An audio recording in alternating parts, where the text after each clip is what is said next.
Analysts are saying that the economic recovery is stalling. As Daniel Lacalle, Chief Economy, addresses how we can jumpstart it again. Daniel, great to see you as always. Thanks for coming on. Thank you very much. Daniel, some analysts are saying that the recovery has maybe slowed down or stalled somewhat. What indicators do you think they're watching?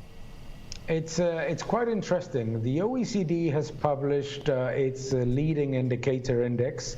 It's showing that in July, most of the developed economies and the majority of emerging economies are seeing a slowdown in the recovery. That obviously showed quite some strength at the beginning because of the reopening of many of the economies. But what we are seeing is that the daily activity indicators that Bloomberg, for example, compiles, leading indicators, and many things. For example, we just saw the small business confidence index, etc., show that that it's flattening out, and that it's happening actually earlier than what many predicted. Many expected that the flattening would start around September, October, and it seems to be that the combination of both some outbreaks and lower confidence on the recovery is hitting in many key areas. Could you give me your thoughts on the recent movements in the US dollar? I'd be interested.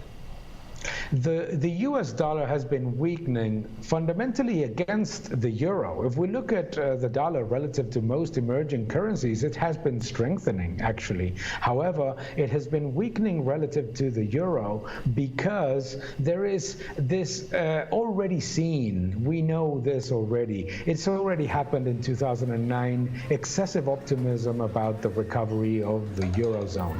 In 2009, we saw almost the same, that investors thought that the recovery of the European Union, the recovery of the Eurozone will be faster.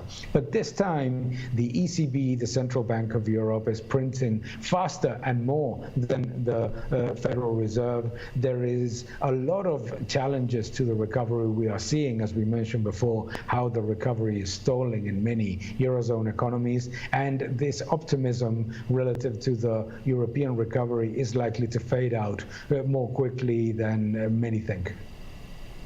And you believe that the dollar then is oversold, I believe?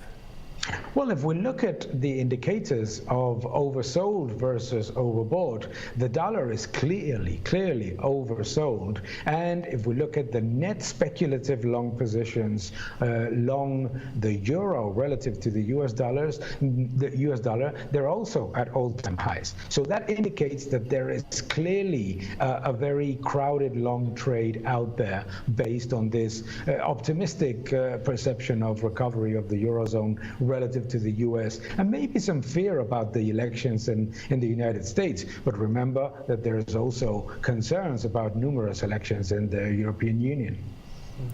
USD is such a hot topic. Daniel, thanks so much for your update. We'll catch you soon. Thank you. Thank you very much.